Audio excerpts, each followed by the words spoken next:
La parole est à vous, Valentin Kwasi, Denise de la Fafiette. Merci de nous rejoindre. Nous sommes le mercredi 6 avril 2022. Voici le sujet du jour soumis à notre réflexion. Au moins 1500 personnes meurent chaque année en Côte d'Ivoire de tuberculose. Cette maladie tue désormais plus que le paludisme et le VIH-Sida, plutôt le VIH dans notre pays. Le programme national de lutte contre la tuberculose recommande des examens chez toute personne qui tousse depuis plus de 2 semaines. La prise en charge de la tuberculose est gratuite en Côte d'Ivoire. Eh bien, comment peut-on lutter efficacement contre la tuberculose et que faire pour freiner son expansion dans le pays? Nous attendons vos avis et commentaires maintenant au 27 20 21 44 48 ou au 27 20 24 27 87. Mais démarrons d'abord avec les réactions via la page Facebook de Radio Côte d'Ivoire. Avant les appels, nous avons Monsieur Bosson à Sérémy, à Yopougon, Trois-Rouges. La tuberculose est une maladie contagieuse et extrêmement dangereuse.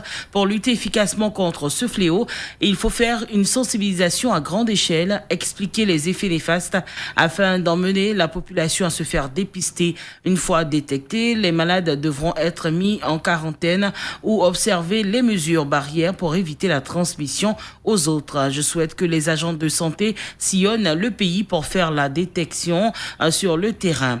On a également Roger Nyanzou de Bafi à Sud Comoé. Heureusement, la Côte d'Ivoire est dotée suffisamment de centres de santé. Il appartient donc à l'État de Côte d'Ivoire d'équiper chaque centre d'un service minimum pour dépister donc les malades et faire la prise en charge des patients très contagieux. Eh bien, cette maladie donc est dangereuse pour toutes les populations.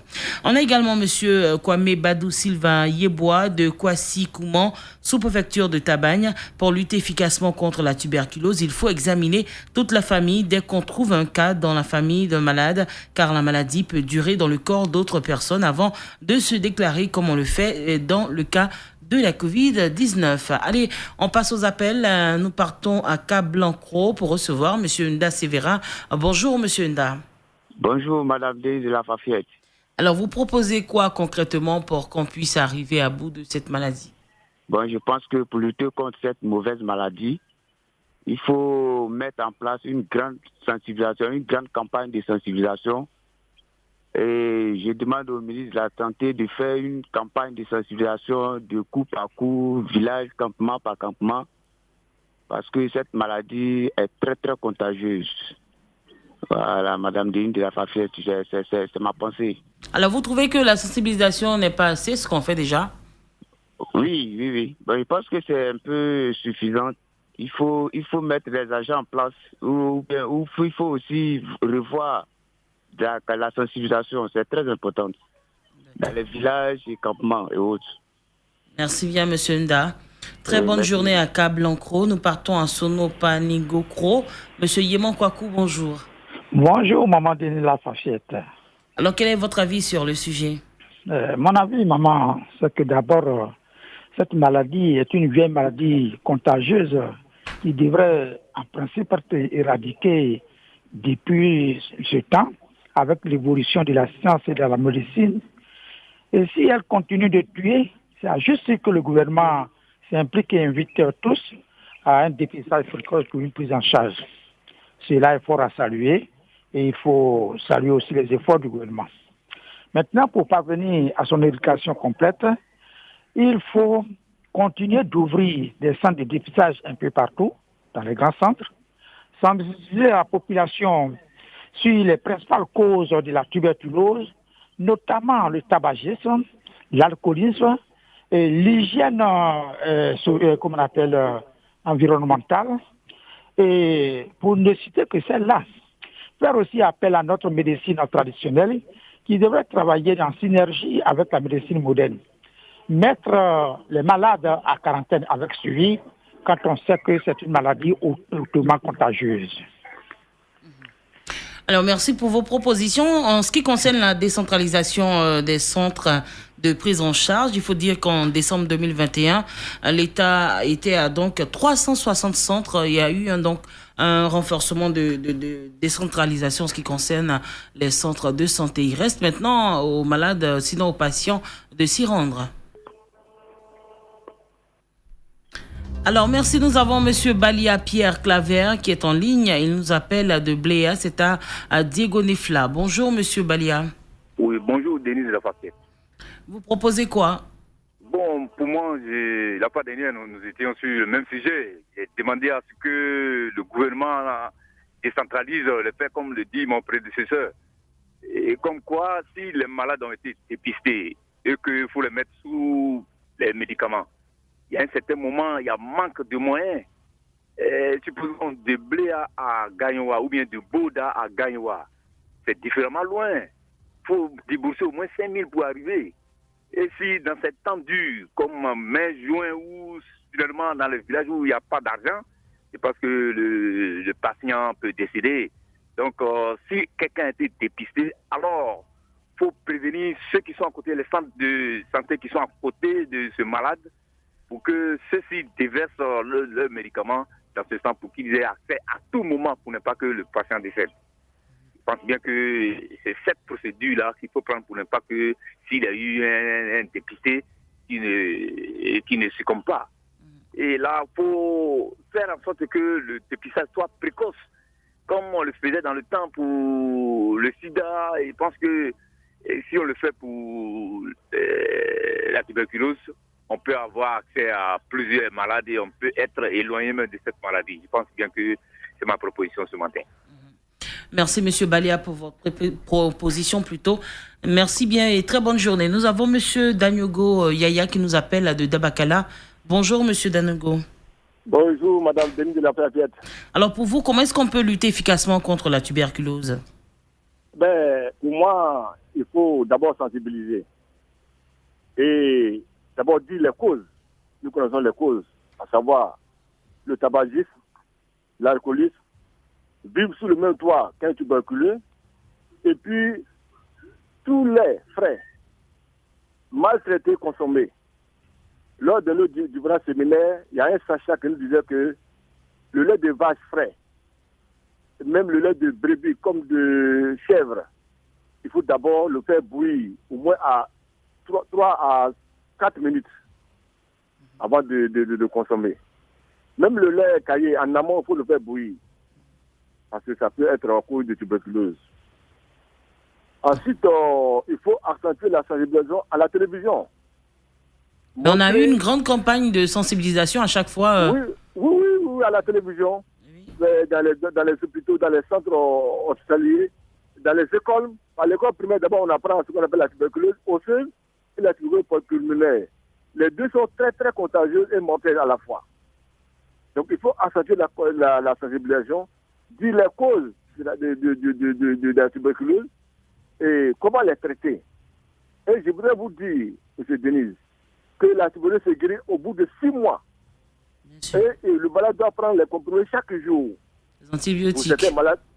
Pour certains malades, ça peut être lassant. Si vous prenez un comprimé chaque jour, ça peut être lassant. Oui. C'était un jour, il faut le commencer à 0. Donc, il faut dire ça à la télévision, il faut expliquer aux gens, à tout le monde, les dangers de la tuberculose et la Denise. Je voudrais souhaiter bon mois de carême à tous les musulmans de Côte d'Ivoire et au monde entier. Je voudrais vous remercier. Merci. La Côte d'Ivoire. Amen. Très bon mois de Ramadan à vous également. Merci bien. Nous avons M. Tibé Michel qui nous appelle de Saint-Fra. Bonjour, M. Tibé. Bonjour, ma soeur Denise. Alors, pour vous, la solution est aux mains de qui finalement? C'est la négligence notoire des deux parents qui fait que cette maladie existe toujours. Donc, il faut sensibiliser les gens. Il faut sensibiliser de porte à porte. Ici, au village, les gens négligent tout. Donc, il nous appartient à tous de sensibiliser.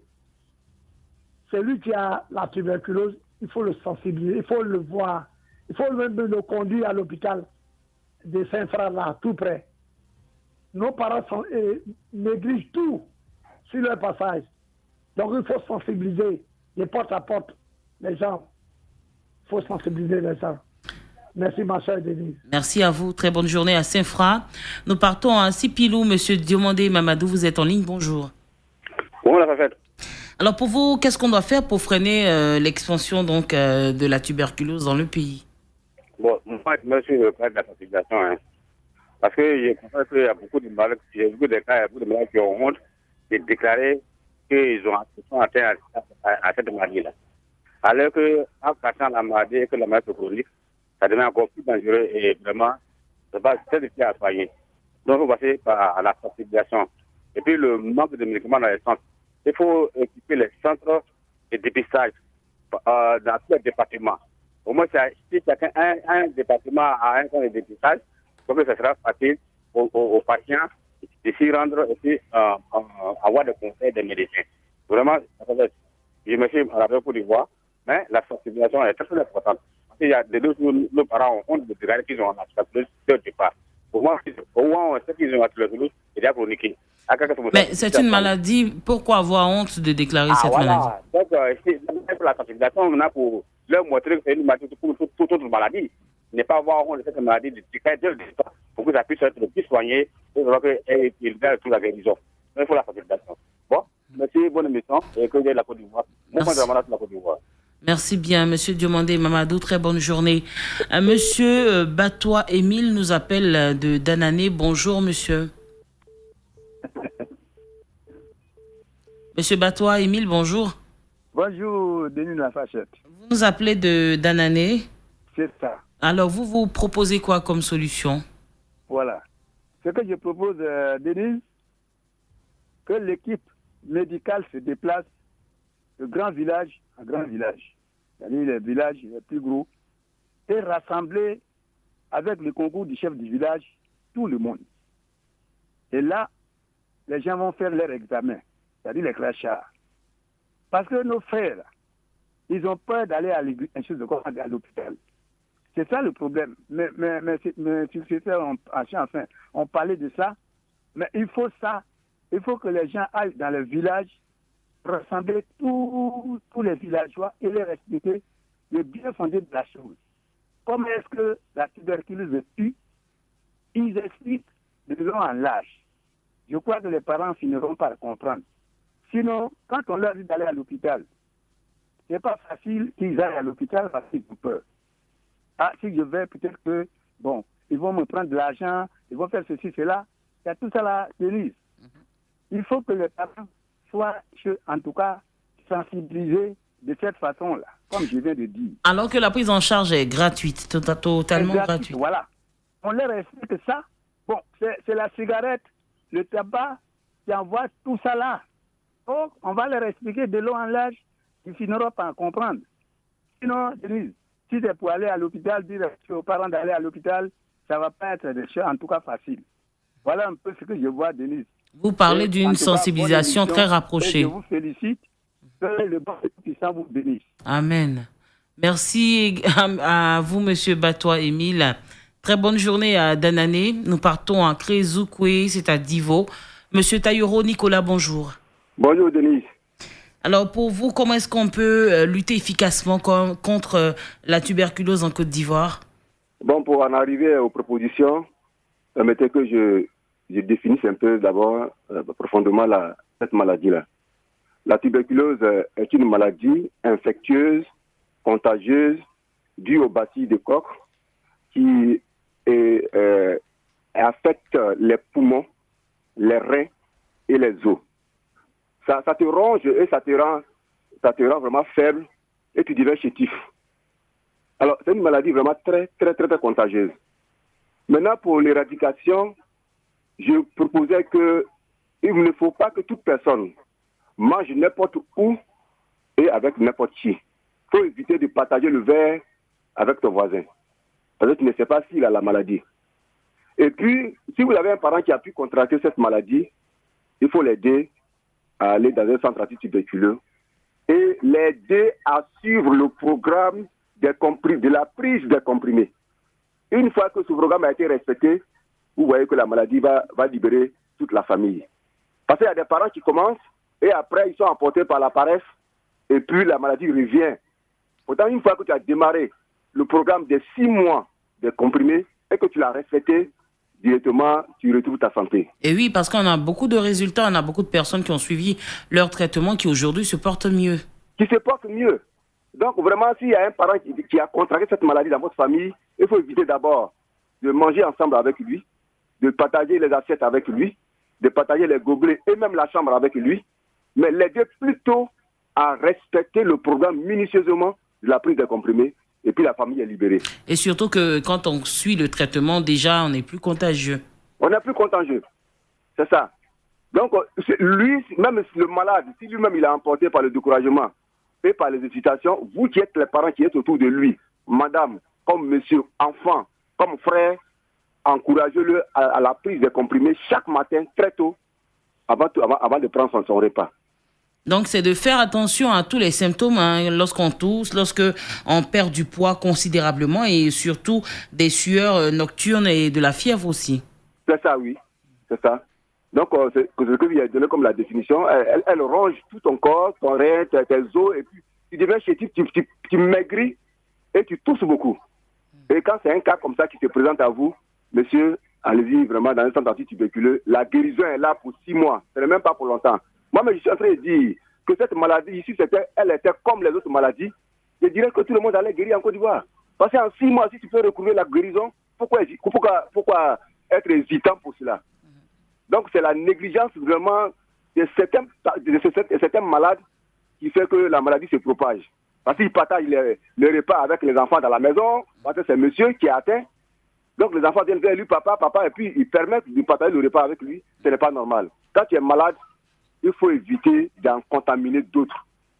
D'accord. Donc, voici un peu ma proposition. Merci bien pour toutes ces informations, Monsieur Tayoro Nicolas. Très bonne journée à Crézoukoué, à Divo. Nous partons à Dosso, c'est à Guépao. Monsieur Djambla Yobo, bonjour. Merci, Madame Denise Lafafiette. Quel est votre avis sur le sujet? L'atout est trop en Côte d'Ivoire. Même chez moi, dans mon village, il y en a plein. Alors, vraiment, c'est dû à quoi? Et personne ne peut déterminer la cause de cette toux. Ça se repose sur la tuberculose ou bien une autre maladie. Mais il faut que ça soit détecté. Alors, le centre antituberculose n'est jamais implanté dans les sous-préfectures. Il faudrait que ce centre soit implanté dans toutes les sous-préfectures qui sont quand même près de toutes les populations. Raison pour laquelle je fais appel à l'État de tout faire. Parce qu'actuellement, nous avons des médicaments ciblés, les gratuités ciblées. Alors, il faut que vraiment, le centre antituberculeux de Gagnois, c'est trop éloigné de nous. Pourquoi on parte à Gagnois, on ne va pas dépenser moins de 5 000. Y compris nourriture, tout ça là, vraiment, c'est dépensant. Donc, vraiment, il faut qu'on ait des infirmiers du centre antituberculeux vers nous, c'est-à-dire, chacun va présenter sa toux et il va examiner si c'est vraiment la tuberculose. Il nous donne les médicaments qui pourront quand même nous sauver de notre vie.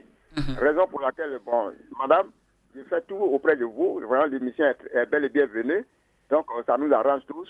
Alors, vraiment, on souhaite à ce qu'il y ait l'implantation des choses de centres de santé antituberculeux. Merci. D'accord. Merci bien, Monsieur Djambla Yobo. Nous partons encore sur la page Facebook. Albert Kwame Nguesson nous dit, très belle initiative du gouvernement. Il faut que tout le monde fasse le test pour pouvoir lutter efficacement contre cette maladie dangereuse. Et Montano à l'Institut Pasteur d'Adiopoudoumé, je dis merci au gouvernement, merci donc au chef de l'État qui ne ménage aucun effort pour le suivi médical de la population. Si cette maladie perdure, c'est donc la faute également des populations. Il faut s'y rendre quand on a des symptômes. Olo Hervé Da de Daloa, pour ma part, il faudrait que l'État ivoirien équipe les centres de santé ruraux de matériel de dépistage et des moyens efficaces pour la prise en charge des patients. Dans les contrées les plus reculées, il faut que les médicaments antituberculeux soient disponibles. Nous prenons un dernier appel. Kofi Marcelin nous appelle de Tieplé à Boaké. Bonjour. Bonjour, madame. Oui, vous nous proposez quoi? Vous êtes le dernier intervenant. On attend véritablement votre proposition. Oui, madame. Bon, le tuberculose, c'est une sale maladie. Et c'est ça, les prédécesseurs ont déjà dit qu'il faut une sensibilisation. Oui, vraiment une sensibilisation, comme on le fait d'habitude, comme on appelle les paracétamol, excusez-moi, des vitamines A des enfants et des déparasitants et autres là, de porte à porte. Puisqu'il y a des malades qui sont à la maison, mais ils ne savent pas quelle maladie ils ont. s'ils vont à l'hôpital, c'est pour dire que hier là, mon genou bien, mon corps me faisait mal comme ça. Donc, il faut une sensibilisation pour que ces parents-là savent que la maladie là, ça commence par là, ça commence par ceci. Puisque actuellement, nos frères et sœurs, ceux qui prennent les thés, entourés de prendre les thés dans un même petit verre, les koutoukou dans un même petit verre, la cigarette, le mégot, là, il faut sensibiliser et puis la sensibilisation va faire qu'ils vont comprendre que si j'ai tel mal, je vais à l'hôpital pour me dépister. Donc, il faut la sensibilisation, une grande sensibilisation pour voir que la maladie va un peu s'éloigner. Donc, c'est ce que j'ai à dire. Merci bien à vous, monsieur. Très, très bonne journée à Boaké. Voilà, ça sera tout pour aujourd'hui. Pour La Parole est à vous. Merci d'avoir réagi nombreux et avec pertinence au sujet. La Parole est à vous. Valentin Kwasi, Denise de la Fafiette. Très bonne journée sur Radio Côte d'Ivoire. Radio Côte d'Ivoire, Abidjan, 88.fm.